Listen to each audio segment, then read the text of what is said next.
Girl, everything is romantic. Falling.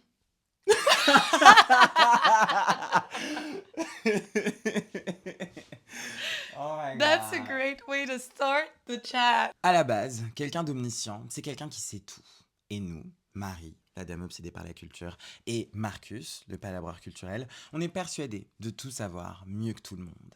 Alors à travers un ping-pong de références aussi pop qu'artistiques, on a décidé de redéfinir la culture.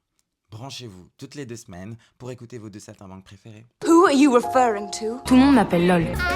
Vous voulez pas que je m'embourgeoise ou quoi? I wanna make history. Pour un garçon, ça serait history, et pour une fille, ça serait history. Mais une autre prononciation. Which was more culturally significant, the Renaissance or Single Ladies by Beyoncé?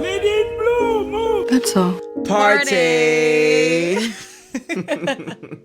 Aujourd'hui, on va taper du pied, se bratifier et peut-être même faire un meurtre sur le dance floor. C'est tout. Omniscient.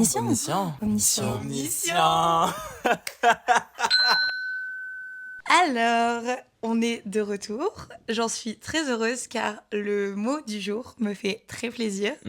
Et c'est le mot party, autrement connu sous son pseudonyme français fête. Donc voilà, moi je voulais savoir ce que tu penses et quelle est ta définition. Mais avant ça, moi je vais te dire ce que Robert a dit. Robert a dit que la fête est un ensemble de réjouissances organisées occasionnellement. Et toi, Marcus, qu'est-ce qu'il dit le Marcus ? Le Marcus dit, pour moi la fête, ouais, c'est... Je dirais que c'est des événements, en fait, des moments, des sortes de bulles dans lesquelles on se lâche, en fait. On se lâche, on célèbre. Il y a une notion de lâcher prise et il y a une notion de positif, évidemment. Pour moi, on y va pour... on fait la fête pour marquer un moment, ou non d'ailleurs. Mais en tout cas, on vit un moment précis dans un espace défini. Un peu comme une pièce de théâtre, tu vois, pour moi, il y a une unité de temps, de lieu, d'espace, etc. Et c'est fun. Et toi ? Je suis assez d'accord avec ta définition. Pour moi aussi, la fête, il y a vraiment, mais obligatoirement, cette notion de joie et de... Enfin, je sais pas, c'est dans le mot festivité, pour moi, il y a ce rapport déjà de se réunir, il y a le collectif, il y a cette idée de faire qu'un avec les personnes avec qui tu vas passer ce moment-là, et que le but premier de la fête, c'est de célébrer, de passer un bon moment et de sortir aussi de ton quotidien pour te mettre dans un espace où tous tes problèmes ou toutes tes autres considérations sont à côté pour un événement particulier à fêter ou juste globalement la joie. Mais je sais aussi que la fête peut être aussi source d'angoisse selon comment on prend le rapport et le mot et le type de fête. Mais ouais, célébration quoi. Ouais, party. Like we're having a party. We're so having a party. Non, ouais, il y a la célébration. Je pense que c'est une bonne base déjà de réflexion, tout ce qu'on s'est dit là au niveau de ces définitions-là. C'est bien pour discuter, quoi, parce que déjà, je pense que la fête représente pas la même chose pour tout le monde. Ouais. Donc, je pense que ça joue aussi sur la subjectivité de la définition. C'est comme moi, j'aime bien dire, il y a des gens avec qui tu pars en voyage, il y a des gens avec qui tu peux passer toute ta vie, et il y a des gens avec qui tu peux faire la fête, et il y a des gens avec qui tu fais que la fête, et il y en a avec qui tu fais pas la fête. Absolument. T'as trop raison. Mais en reprenant ce que je disais sur aussi ce rapport avec le collectif, on peut parler du fait que la fête est un espace politique, parce que tout est politique, certes, mais la fête faisant société, parce que non seulement il y a aussi ce rapport avec le rite, la fête comme rite, rite sociétal, mais donc les mariages, le rite religieux aussi, même parce qu'il y a des fêtes religieuses, et aussi donc inherently politique. What do you think about that? Je pense beaucoup de choses par rapport à ça. Déjà, c'est ouf parce que ce podcast tombe à un bon moment parce que j'ai l'impression que ces derniers mois, j'ai été, en tout cas en 2025, j'ai vachement été nourrie artistiquement parlant et culturellement parlant autour de la dynamique de la fête. Donc je vais vous drop plein de choses un peu que j'ai genre assimilées qui m'ont fait réfléchir à ça. Déjà, j'ai été invitée à Lille pour la première fois de ma vie cette année. J'étais passée, je pense, une fois à Lille, mais j'avais jamais visité Lille. Et c'était dans le cadre de Lille 3000, qui est un peu une sorte de convention artistique qui a pour but de faire de Lille une capitale culturelle le temps de plusieurs jours, plusieurs semaines. Et donc, il y a une thématique qui est partagée par plusieurs musées au sein de la ville. Et cette année, le thème, c'était Fiesta. Donc, on est dans le thème. Ah Et bah donc, ouais. moi, j'avais hâte de voir comment la fête allait être interprétée, discutée sous plusieurs formes, sachant qu'il y a des musées d'art contemporain, mais il y avait aussi, par exemple, des anciennes hospices. Donc là-bas, il y avait beaucoup d'œuvres qui dataient du Moyen-Âge, etc. Et donc, en fait, c'était hyper intéressant de voir que la fête représentait pas la même chose pour tout le monde, mais qu'on pouvait quand même en discuter. Et dans l'aspect politique de la fête, l'œuvre qui m'a le plus marqué, dont j'ai absolument pas le nom, mais si je vous le retrouve, je vous le dirai. On vous le mettra en barre d'infos ou je ne sais pas comment les gens le disent. Mais en gros, il y a une fameuse fête au Moyen-Âge qui a duré des jours, des jours. Il y avait presque comme une sorte d'hystérie en fait, qui était partagée par toute une ville en fait, tout un village. Et les gens ont fait la fête pendant des heures, des jours et des jours. Et il y a eu beaucoup de morts en fait. Il y a plein de gens qui sont morts en faisant la fête, genre de fatigue, parce qu'ils dansaient, ils pouvaient pas s'arrêter de danser. Et en fait, ce qui était hyper intéressant, mais t'as l'impression que c'est un film d'horreur, tu vois, J'ai tellement l'impression que c'est c'est, tu sais, drôle. les dance marathon, le truc, c'est trop américain de dire du coup, la dernière personne sur le dance floor gagne 100 000 €. Ah Et ouais, je connais pas du tout. moi, je crois que j'ai vu ça dans genre des séries et tout, où c'est en mode genre, ils sont sur le dance floor en mode pendant genre 4 heures parce qu'ils veulent gagner une voiture ou 100 000 € parce que Yeah. c'est le Texas ou je sais pas où. Mais c'est moins, enfin, ce que tu décris est quand même beaucoup moins fun que ce que je Bah, dis. mais après, un truc un peu intéressant, quoi, parce que bon, ces gens-là le font parce qu'ils ont envie de gagner de l'argent, ou donc, bon, c'est comment utiliser le jeu et la fête pour, encore une fois, voilà, quoi, milquer la souffrance des Hmm. gens ou les besoins capitalistes. Mais en l'occurrence, ce qui est hyper particulier, c'est de voir comment la fête était utilisée comme outil de contestation. C'est-à-dire que à l'époque du Moyen-Âge, t'as beaucoup de gens, en fait, qui faisaient la fête pour exprimer le fait que, bah, fuck leur monarque, fuck euh,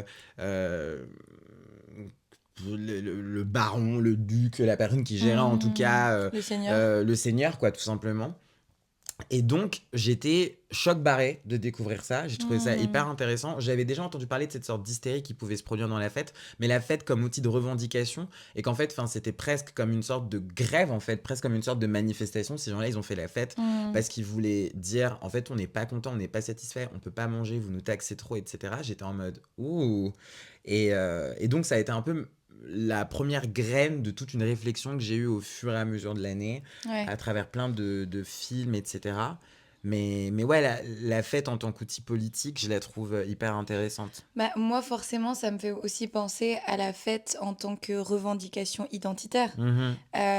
On peut penser donc le rapport entre manifestation et fête. Bien, il y a bien sûr tout ce qui va être les prides. Oui. Et le rapport, toi-même, tu sais, c'est un documentaire incroyable, Paris is Burning, qui montre aussi des endroits de fête. Parce qu'en fait, de facto, il y a des endroits qui sont faits pour faire la fête, que ce soit des discothèques, que ce soit des endroits même de cabaret, de dance hall, tout ça, où sont des endroits où on lâche tous les préjugés et autres euh, structures de la société pour être infiniment soi. Donc là, forcément, moi, ça me fait penser à Paris is Burning parce qu'il y a aussi ce rapport avec la fête comme vraiment revendication politique et identitaire de je suis là, j'existe et c'est beau que Ouais. j'existe. Et non seulement je mérite d'exister, mais regardez comment je le fais avec un panache. Mais c'est aussi montrer aussi l'aspect violent, l'aspect jusqu'au boutiste de la fête et l'aspect dangereux aussi de se mettre tellement dans une position de vulnérabilité qui peut ensuite être abusée. Mais je pense qu'en plus, si pour parler de film, je pense à 2 films, moi, justement, qui racontent pas du tout la même fête. Et donc, comme tu disais, Paris is Burning est l'un d'eux, parce qu'en fait, c'est l'un de mes films préférés. Ce documentaire de Jane Livingston, je le trouve extrêmement puissant. Bouleversant. J'étais bouleversant, quoi. J'étais assis sur ce canapé quand je l'ai regardé pour la première fois, et ça m'a tellement ému, parce que justement, en fait, ça montre la beauté.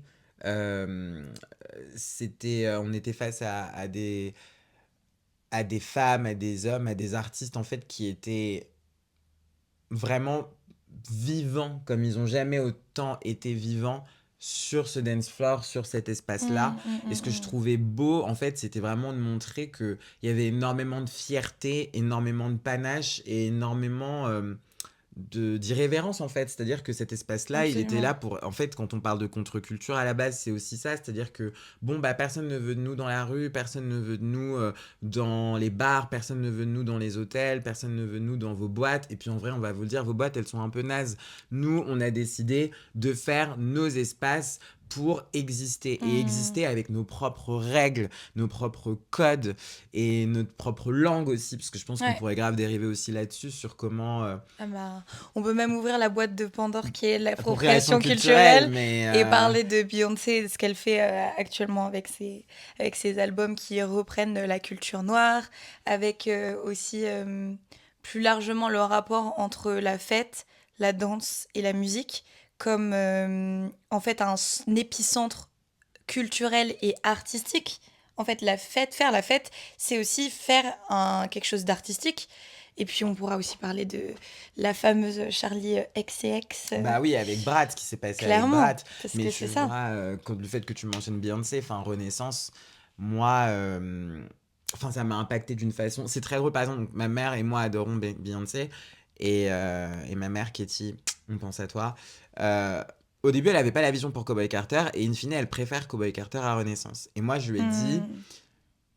First of all, let's not put two queens against one another. Mais aussi, moi, j'ai plus été touchée par Renaissance que par Cowboy Carter, parce que c'est une lettre d'amour à son oncle, en fait. C'est une lettre d'amour à la communauté queer. Et je trouve que ce qu'elle a fait avec Renaissance, c'est complètement fou, parce que justement, pareil, la fête est au cœur de tout ça, et on voit que la fête est au cœur de la communauté queer, et donc elle pouvait pas faire cet album où elle reprenait possession de la dance en disant, bah, encore une fois, c'est un style que nous avons inventé, sans aussi donner ses fleurs à la communauté queer. Absolument. Et donc, en fait, c'est un album qui est hyper politique. Et moi, je l'ai trouvé... Et tout ce qu'elle nous fait, là, avec cette trilogie, et j'ai hâte de cet album potentiellement rock qu'elle va nous faire.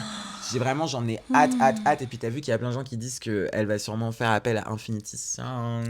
Non, mais en fait, si on parle de ça, ouvrons la conversation. La voix de Beyoncé, de toute façon, est faite pour le rock. Elle chante une demi-seconde d'une chanson de Tina Turner, on est mort. Ok, on est au sol, enterré, on n'est plus vivant, on est des zombies, parce qu'en fait, la madame va tellement nous retourner le cerveau, et je dis ça en ayant conscience de le capitalisme qu'elle représente aussi et ses dérives, et je pense que c'est aussi important, mais contraire, et encore une fois, on a dit, ça sert à rien de faire des comparaisons entre personnes, etc., mais on peut pas juste la jeter tout ce qu'elle a à dire, parce qu'en fait, elle a aussi une grande plateforme pour mettre en avant globalement quand même des sujets qui, je suis désolée, sont importants à avoir dans la société et sont engagés politiquement. Je suis hyper d'accord. Donc Beyoncé, parenthèse fermée. Mais du coup, pour revenir, en fait, il y a aussi je trouve ce rapport avec la danse et le fait de s'approprier son corps dans la fête, tu vois. Moi, par exemple, on était à une fête il y a pas longtemps, et il y avait mon petit frère qui a 15 ans. Et mon petit frère, il est très en mode, genre, dans la période... Non, mais je danse pas, c'est trop la honte et tout. Alors que Dieu sait que moi, j'ai des vidéos de lui à 5 ans qui danse n'importe quoi, et en plus, c'est un très bon danseur. Et je me dis qu'en fait, par la fête, il y a aussi ce biais de lâcher prise qui... nous permet de nous réapproprier notre corps, de se dépenser, mais au-delà de physiquement, quasiment aussi spirituellement, tu vois. Et après, enfin, moi, il y a bien sûr aussi tout ce rapport avec la communauté qui, je trouve, est essentiel avec la fête, que ce soit les célébrations religieuses, familiales, nationales, parce qu'on est quand même le pays de la fête de la musique. C'est vrai, hein. Ce qui est quand même pas rien, parce que moi, vraiment, c'est une de mes dates préférées. J'adore la fête de la musique. Je sais pas pourquoi j'ai pris un accent anglais. Hey buddy, Mais you do en you. en tout cas, en fait, c'est aussi ça qui nous rassemble et c'est ça qui fait société. La fête fait partie intégrante du récit de l'homme avec un grand H sédentaire. Oui, le besoin de Tu célébrer, vois. en fait, le besoin de faire table rase, en fait. Et absolument, et le besoin, Camus revient là, de trouver un sens à son existence et se créer des moments, des bulles de respiration et de joie, un peu de sérotonine, quoi. Bah, c'est ça, moi je trouve ça drôle quand on réfléchit le nombre de fêtes qu'on a qui sont liées à des guerres. Gagnées certes, mais tu vois, ce besoin en fait de dire il s'est passé un truc horrible, un truc moche, mais on l'a surpassé en fait. On l'a Ouais. surpassé. Et donc, oui, c'est ce besoin de se créer des sas en fait pour avancer. Moi, c'est ce que j'arrête pas de répéter. En plus, ça faisait longtemps que je l'avais pas dit. Donc, on le redit, l'une de mes obsessions étant les années folles. Moi, j'arrête pas de dire, c'est plus de la prémonition maintenant, parce que ça me semble very on the nose, qu'on est en train de vivre des nouvelles années folles. Absolument. Et je pense que c'est un truc qui est en marche depuis un petit temps déjà, mais qui s'est d'autant plus solidifié, selon moi, avec l'arrivée de Trump au pouvoir et avec le Covid. Je trouve que c'est deux vagues un petit peu qui ont solidifié le fait que on est tous en mode ok, what is going on, but we can still have a party. Et oui, tu sens qu'un truc va péter, mais qu'en fait on peut pas s'empêcher d'avoir ce besoin en fait de respirer. Genre moi j'ai jamais autant eu envie de faire la fête que depuis que j'ai aucune visibilité sur ce qui va nous arriver, quoi. Et en même temps, la fête peut aussi être ce trou dans lequel on fout notre tête pour pas voir ce qui se passe. Et là, Absolument. parlons d'une de mes comédies musicales préférées. Cabaret. Exactement, Et parce qui que est devenu grâce à Mary. Dieu sait que Cabaret, c'est si on prend Sally Ball, qui est le personnage principal, qui est cette madame qui soit est anglaise, soit est américaine, selon si on parle du film ou Du livre. de la comédie musicale ou du Ah livre. aussi.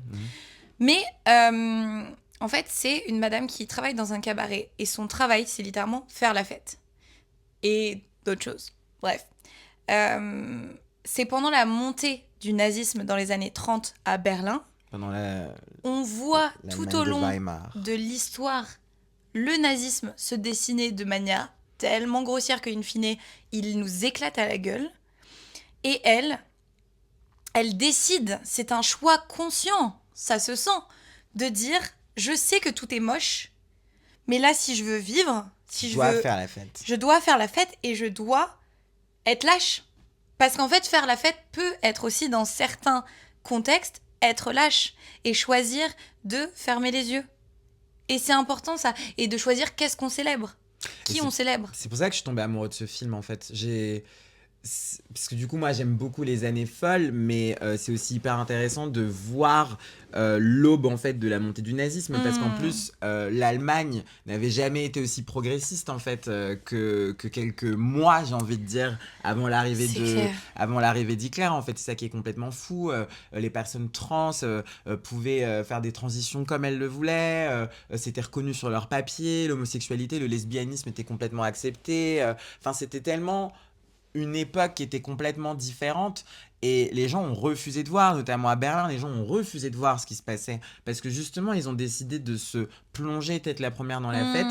Et ça m'a beaucoup fait réfléchir, parce que j'adore Sirat, qui est un film que j'ai vu au Festival de Cannes cette année, et donc Traumatizing. elle l'a enfin vu. Absolument. Et j'ai adoré ce film. Pour moi, c'était un film qui méritait plein de prix. Il a eu ex aequo un prix, je crois que c'était le Grand Prix. Ouais, il a eu ex aequo avec Valeurs sentimentales, je crois. Non du tout. Valeurs sentimentales a eu le grand prix. Bref, il a eu un autre prix. I don't remember which one. Mais en gros, si ça fait 3, 2, 1, il y a eu le prix numéro 3 ex aequo avec un film allemand qui m'a aussi traumatisé d'ailleurs. Et qui s'appelait Sound of Falling. Bref, et du coup, j'ai adoré Sirat. Et pour moi, c'était justement un film qui parlait de la politique de la fête. Et je l'ai défendu corps et âme. J'en ai fait un podcast d'ailleurs sur Un homme en retard. Et puis le film est sorti. Et il y a beaucoup de gens qui n'ont pas apprécié le film pour des milliards de raisons. Mais il y a une critique que j'ai trouvée très intéressante et que je partage ici pour montrer que ma réflexion a évolué. Il y a plein de gens qui m'ont dit, en fait, moi, je trouve pas que il soit très politisé. Oui, on voit des gens qui sont marginalisés, qui sont peu représentés. Et donc moi, je trouvais qu'il y avait quelque chose de politique dans le fait que ces gens-là aient créé leur propre monde pour exister. Mais il y en a plein qui disent, ouais, mais dans ce film-là, c'est pas un grand spoil, mais il s'avère que cette fête se passe dans le désert, dans le Sahara, près de la Mauritanie. Ouais. Et en fait, on entend à la radio, à 2-3 reprises dans le film, C'est la guerre. que c'est la guerre. Et en fait, qu'est-ce qui se passe? Qu'est-ce qu'ils décident de faire? Ils éteignent la radio pour aller dans cette fameuse grande fête qu'on leur a vendue. Ils vont de fête en fête, et là, le goal, c'est aller dans la plus grande fête dont on leur a jamais parlé, truc un peu niche, truc un peu caché. Sur ce trajet-là, parmi les milliards d'autres choses qui se passent, ils entendent à la radio qu'il y a la guerre, et ils font quoi? Ils l'éteignent, en fait, cette radio. Et donc, je trouve que ça va être de ouf dans ce que tu dis, qu'il y a aussi des gens qui décident de fermer les yeux et de taper du pied, en fait, plutôt que de se confronter à la réalité. Et si on va sur les origines, et là, mon chapeau mythologique arrive, en fait, Dionysos va venir dans la pièce avec nous. Qui est l'un de mes dieux Et préférés. on va parler aussi de ce que ça signifie, les fêtes dionysiaques, les bacchanales, où littéralement, c'est là où en fait l'alcool, la drogue, etc. arrivent, on te fout dans une transe pour avoir une expérience, bon, du coup, dans ce sens spirituel, mais où tu perds tellement la conscience. Et donc c'est ça aussi la grosse question, tu perds tellement la conscience de toi, des autres, de l'être, tu ne fais qu'un avec le groupe, certes, mais forcément, une de mes tragédies préférées, celle d'Euripide, les Bacchantes, il y a quand même Agavée qui fait partie de ces Bacchantes, qui finit par tuer son fils sans s'en rendre compte. Et il y a ce truc de, ok, en fait, là, l'ordre politique, on va le court-circuiter, pour, cela dit, proposer autre chose, car Panthée n'est pas une très bonne personne non plus, et se jeter corps et âme dans un espace de célébration, mais poussé au max. C'est là que viennent les orgies, c'est là que dans la fête, il y a aussi cette question de dépassement de soi, de dépassement de ses sensations. Qu'est-ce que je ressens? Comment je vais plus loin? Enfin, on pense aussi forcément aux soirées tech. Je veux pas dire, mais le nombre de substances illicites qui tournent dans ces soirées-là, il y a aussi ce rapport de vouloir se décrocher au-delà du politique, mais aussi du simplement physique et intellectuel, de débrancher son cerveau et de ne faire que sentir, ressentir et sursentir, tu vois. Et c'est intéressant de se dire, ok, mais donc du coup, on veut une expérience humaine qui transcende ce qu'on vit. Qu'est-ce que ça veut dire de nous? Bref, des questions... T'avais vu Climax de Gaspard Noé? I actually have seen that movie, yeah. C'est parfait. Écoutez, Climax de Gaspard Noé, c'est le premier film de Gaspard Noé que j'ai vu de ma vie. J'étais en première année de fac à ce moment-là. Et ce film m'est introduit par une dame qu'on appellera J, qui, elle, consomme beaucoup de drogue. Elle fait beaucoup de soirées techno, elle consomme beaucoup de drogue, et elle a cette phrase que je trouve très provocante, mais qui marque beaucoup nos esprits, de toutes les drogues vous dérangent sauf l'alcool. Moi, je bois pas, par exemple, mais vous avez quand même l'air de me vilifier parce que je prends plein de drogue. Bref. Et donc, moi, j'arrive à la fac et j'ai juste envie de rencontrer des gens qui sont un peu différents de moi. Et je peux vous dire que j'avais jamais rencontré quelqu'un comme J auparavant. Donc, on a un groupe de potes, etc. J est pas vraiment dans notre groupe de potes, mais on prend des cafés avec elle, on la voit fréquemment, etc. Et un jour, elle me dit... j'ai vu Climax et j'ai détesté. Je trouve que ça dépeint une image de la drogue qui est complètement fausse. Enfin, en fait, personne fait ça sous drogue, etc. Enfin, c'est complètement dingue, etc. Et moi, je décide d'aller voir Climax. Alors déjà, il faut savoir que Climax est basé sur un vrai fait divers qui s'est déroulé. Il y a vraiment eu une fête où des gens sont restés bloqués tous ensemble sous drogue dans un gymnase. Et donc, c'est un peu ça le propos du film. C'est qu'on est donc face à une troupe de danse. Alors, je sais pas si dans le vrai fait divers, c'est une troupe de danse. Mais c'est un film qui artistiquement est génial. Genre, visuellement, Mais bien j'ai sûr. passé un moment. Mais en fait, moi, j'ai vu ça. Et avant ça, j'avais jamais vu aucun film similaire. Je pense que Sirat n'existerait pas s'il n'y avait pas eu Climax, par exemple. Ouais. Et enfin, c'est un film qui est magnifique où on a, il y a Kid Smile Couleur de dedans, il y a rouge, ouais, non, les corps, enfin, bien sûr, le rapport au c'est... corps. Enfin, il y a une longue séquence d'ouverture du film en fait qui est une sorte de ballroom en fait où les gens dansent, etc. Et en fait, plusieurs types de danse se rencontrent. Il y a du voguing, il y a du hip-hop, il y a du walking. Enfin, c'est complètement dingue, genre visuellement. D'ailleurs, faudrait que je le revoie parce que quand je l'ai vu à l'époque, il y avait tellement de connaissances en danse que j'avais pas du tout. J'avais pas encore eu ma phase hyperfixation de danse contemporaine. Mais what a movie! Et en fait, quelqu'un décide de mettre de la drogue. Alors, which drug? Je ne sais pas. De l'exta, je ne pense pas. De la LSD peut-être. En tout cas, dans la sangria que tout le monde boit, de la drogue est mise. Et ensuite, alors qu'il y a une grande tempête de neige à l'extérieur de ce gymnase, les gens restent bloqués dans ce gymnase et se passent des milliards de mésaventures. Mais très similaire à ce que tu disais au Bacchanal, du coup, Ouais.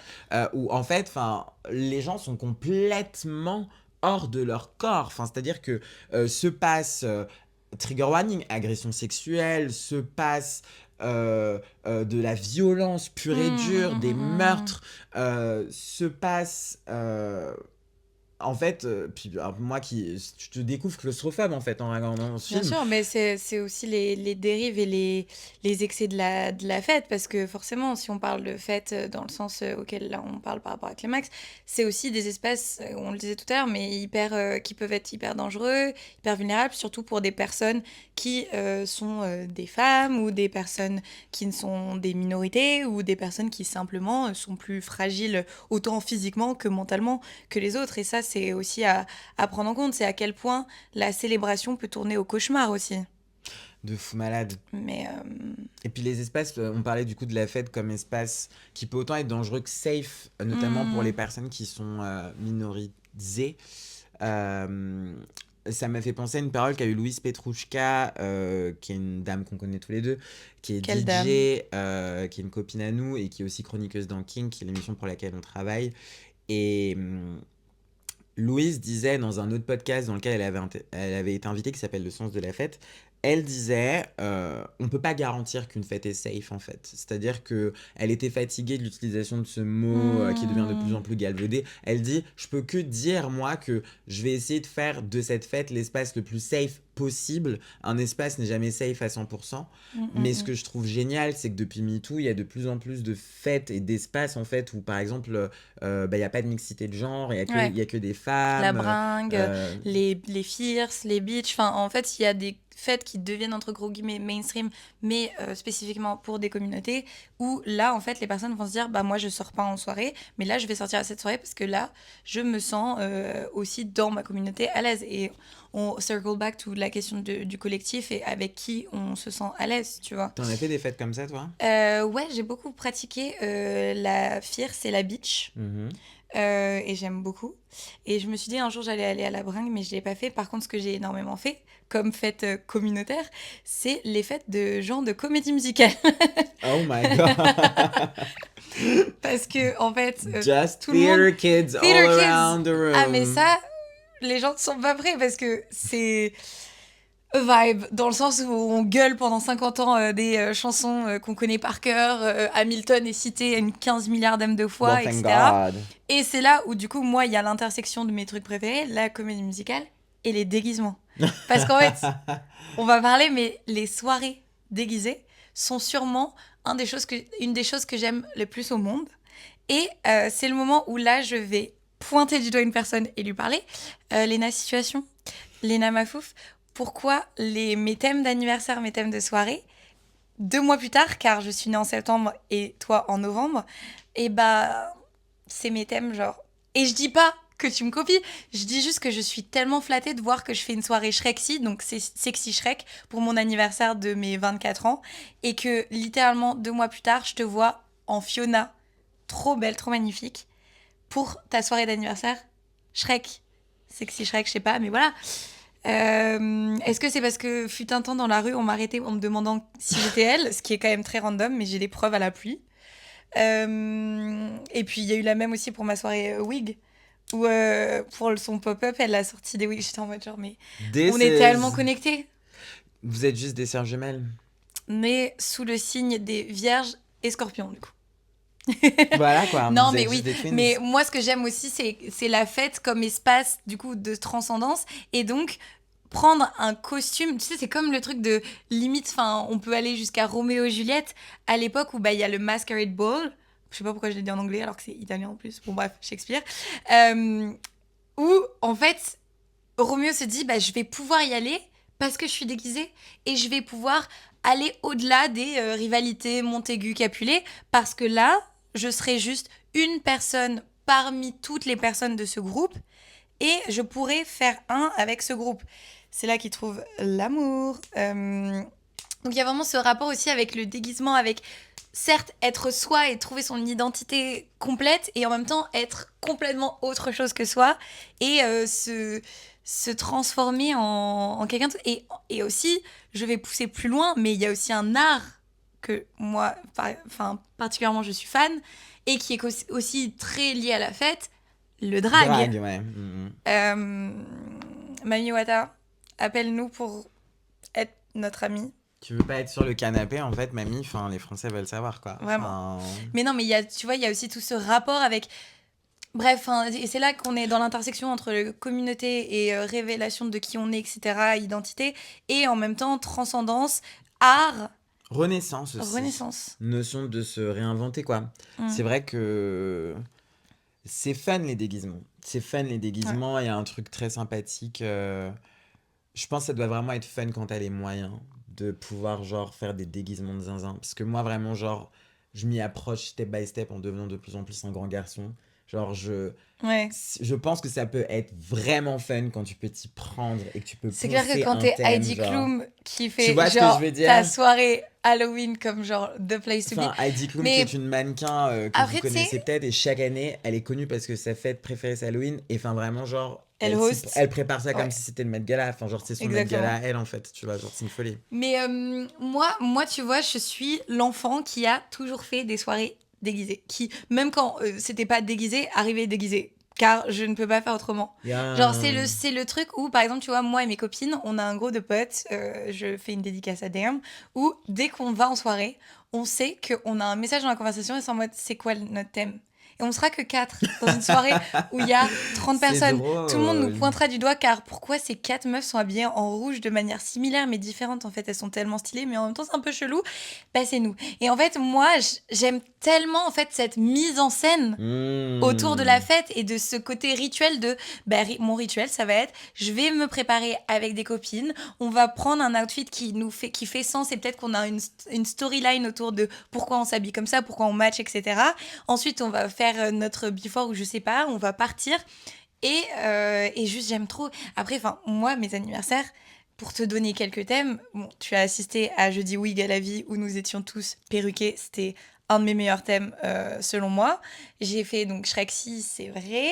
J'ai fait Starter Pack de moi-même car mon Vénus est en Lion donc je m'aime quand même un peu bien. Ça c'est drôle. J'ai fait genre mes séries préférées et tout, mais j'ai des potes aussi qui ont fait des super thèmes, genre par exemple Rita, une pote à nous qui s'appelle Sis the Movies sur les réseaux, elle a fait une fois, le thème c'était The Villains et tu venais genre en méchant. Moi je suis bien sûr venue toujours dans mon addiction Shrek en Marraine de la Bonne Fée. Mais il y avait par exemple il y avait des Picasso, il y avait Cruella, il y avait tu vois, il y avait c'est trop bien Picasso, c'est drôle. C'est aussi là où on laisse sortir la créativité et qu'on est sur la ligne fine entre travestissement, création, art. J'ai l'impression que je name drop juste des grands concepts depuis tout à l'heure. Création, art, réinvention, Renaissance. transcendance. Non, mais oui, enfin, en vrai, I do love a party. Ah oui, puis ça, c'est le truc, c'est que, en vrai, I mean, moi, je peux parler en mon nom, mais je pense que je peux parler en notre nom. We are party animals. Oh, we are the life of the party. Because a little party never killed nobody. And Fergie, the girl knows it. She's the OG party girl.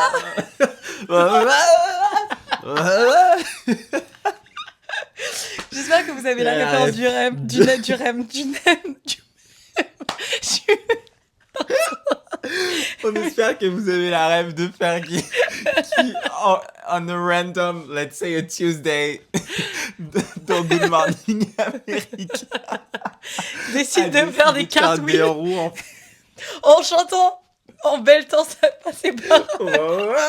Mais guys, il est 6h du matin. La meuf, qu'est-ce qu'elle fait en fait? She's partying on national television. Non mais oui, et Voilà. en fait, genre, la fête est tellement de choses. Genre, j'en parlais il y a pas longtemps avec des collègues. Vraiment Fergie. J'en parlais avec des collègues il y a pas longtemps sur à quel point t'es toi-même au travail. Et moi je leur disais bon bah quand j'arrive à 14h je suis un peu timide, donc on va dire que je suis genre à 60%, je suis dans mon comportement, j'ai mon casque, etc.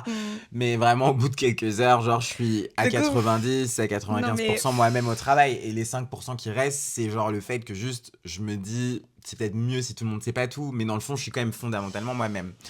Et en fait donc on boit un verre avec des collègues, on parle de tout ça.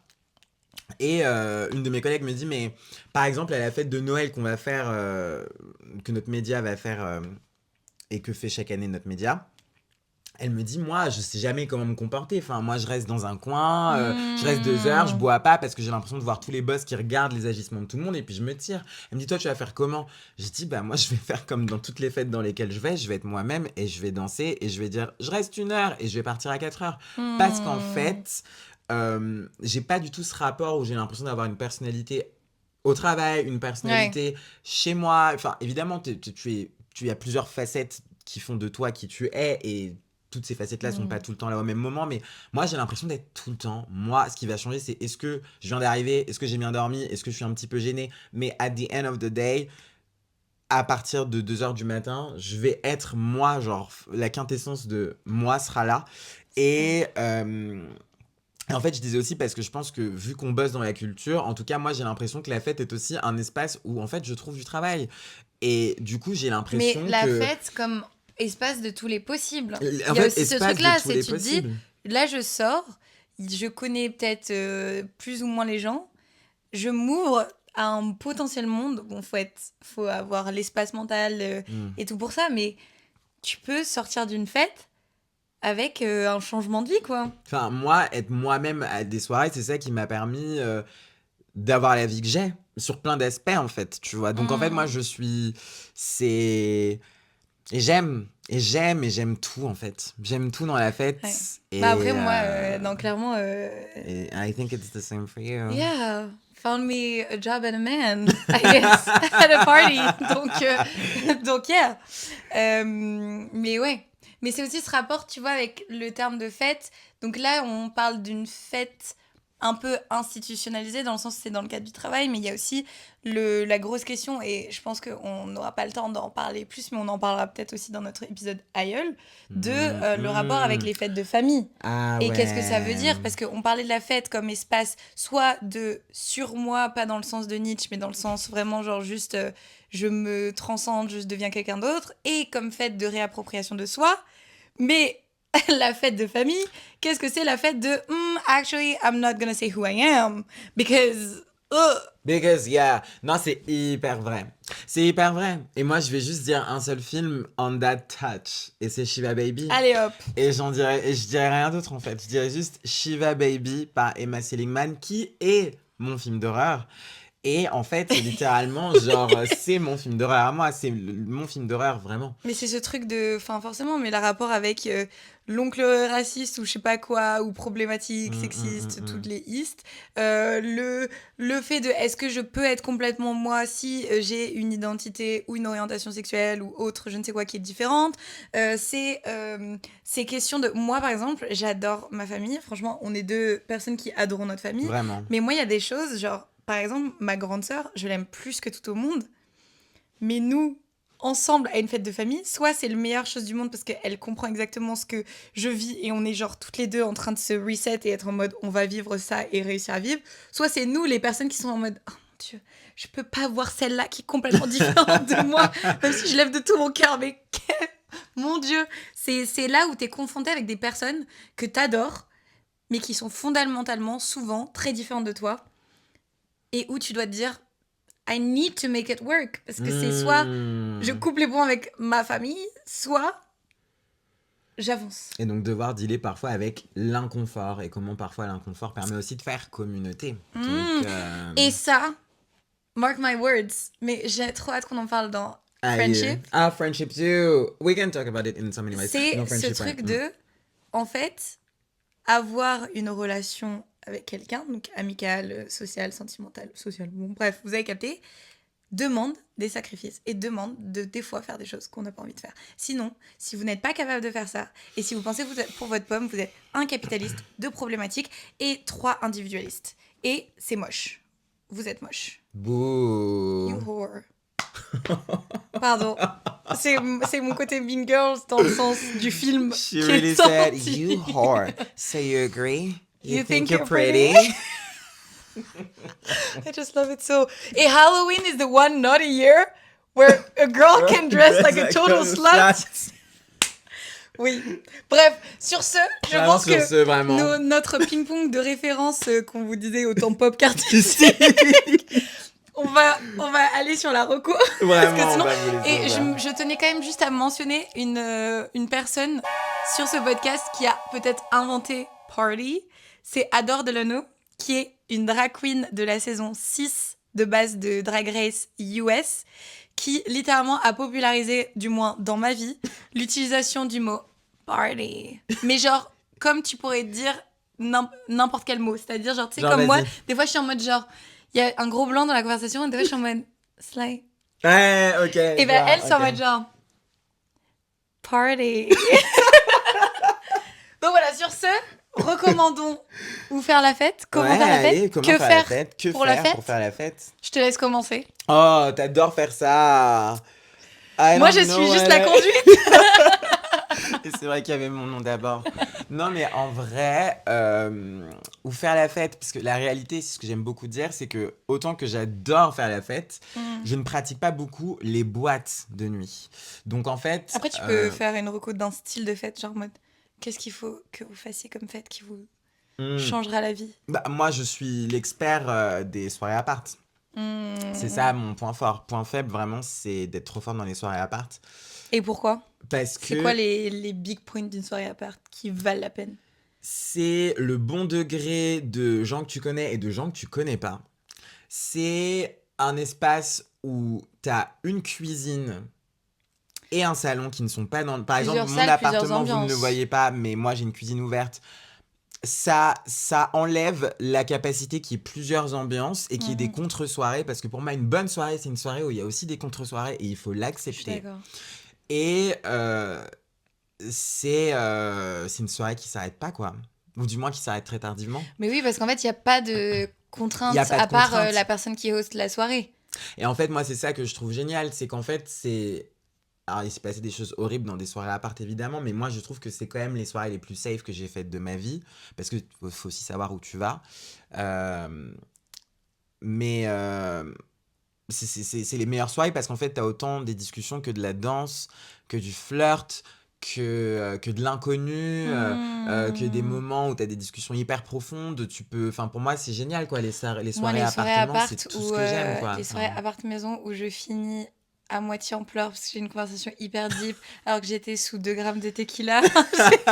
Ça, je connais, j'ai pratiqué. Tu vois, enfin, moi, ce que j'aime, c'est que c'est vraiment, et voilà, ce qui m'énerve parce que j'ai un bif avec ce mec-là, Sam Levinson, mais ce qu'il a fait avec Euphoria, saison 1, c'est quand même exceptionnel. Et il y avait une allégorie il disait que en fait, ce qu'il a envie de faire avec les plusieurs saisons d'Euphoria, c'est comme si c'était des degrés différents, une heure différente en fait d'une même soirée. Et je l'ai beaucoup ressenti avec la saison 1 et la saison 2, et au niveau de la colorimétrie, etc. La saison 1, c'est un peu le début de la soirée. La saison 2, c'est un peu, ok, là, les gens sont très, très, très, très, très alcoolisés. Ouais. Et là, il se passe des dingueries. Et je trouve que, wow, Saison 3 vient d'être smart. finie de tourner, donc Par la grâce, donc on verra. On verra. Ok, donc Mais soirée d'appart. moi, les soirées à part, quoi, je trouve ça génial. Et toi? Moi, là, je continue sur ma lancée, mais forcément, les soirées déguisées. Ouais. Soirées déguisées, you guys, mais je vous en supplie, goûtez. Et en fait, je vais même dire quelque chose. Les personnes qui veulent pas se déguiser à des soirées déguisées, où est votre fun?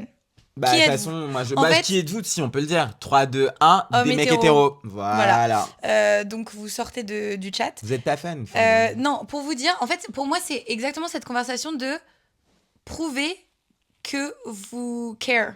Genre en mode, oui, on s'en fout, c'est juste une soirée, pas besoin de faire des efforts. Mais also, faites des efforts, c'est tellement fun, ça vaut tellement la peine de se dire, ok, bah en fait, là, je vais à une soirée et je vais me mettre dans un thème et ce sera trop fun parce qu'en fait, je vais deviner comment l'autre est habillé, ce qui va faire que ce sera plus facile de parler à d'autres, de créer une conversation qui sera pas du tout cringe parce qu'en fait, juste, on part d'un truc commun où on s'est tous dit, on se met d'accord pour se mettre dans un mood, dans un mode, c'est être stylé, pardon, mais moi, je n'ai pas fait un déguisement qui n'était pas stylé, et c'est aussi avoir une créativité qui sort du lot, parce que moi, mon truc préféré, et là, dernièrement, j'avais une soirée déguisée, mon truc préféré, c'est le concept. C'est d'être en mode, comme, si tu arrives, être en mode, ok, le thème, c'est ça, comment est-ce que je peux faire un truc qui va les choquer ?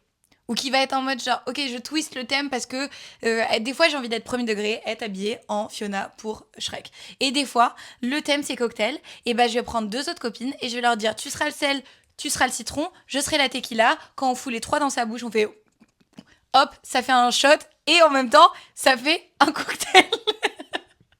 Bref, tout ça pour dire que même dans le rapport au déguisement, moi j'essaie de créer, de faire de l'art, de proposer, mais aussi... Mélanie Laurent sur nous, quoi. Voilà, je suis une artiste torturée et des fois je regarde par la fenêtre et je me dis... J'ai des carnets partout sur mon lit pour écrire. Non mais juste les soirées déguisées, en fait, you guys, j'aime tellement les soirées déguisées. Je suis très, très 1 degré. First même, le premier. Et sur ces belles paroles, je crois que moi, je vais m'arrêter. On va vraiment, je pense qu'on va s'arrêter là. Écoutez, si vous avez aimé cet épisode, non, pas du tout. C'est pas ça le début. C'est voilà. Vous avez été avec nous pendant une 40aine de minutes. Et maintenant, vous aussi, vous savez tout. Mais si vous avez aimé cet épisode, bah, abonnez-vous au podcast et n'hésitez pas à mettre plein d'étoiles. Vous pouvez aussi nous retrouver sur Instagram, TikTok et YouTube. Et voilà quoi, vous tapez juste podcast Omniscient sur toutes les plateformes et on sera là, on vous attendra. Comme vous pouvez le constater, alors on est très bavard, donc n'hésitez pas à blablater avec nous de vos obsessions et hyperfixations culturelles préférées ou détestées. Et par ailleurs, comme d'habitude, vous aurez le petit post en mode tous les trucs qu'on a cités dans cet épisode, au cas où vous êtes dit mais purée, ils arrêtent jamais de parler. J'ai pas le temps de tout écrire, mais on l'écrit pour vous, guys. That's our job. Yeah. Bisous. Bisous. You guys.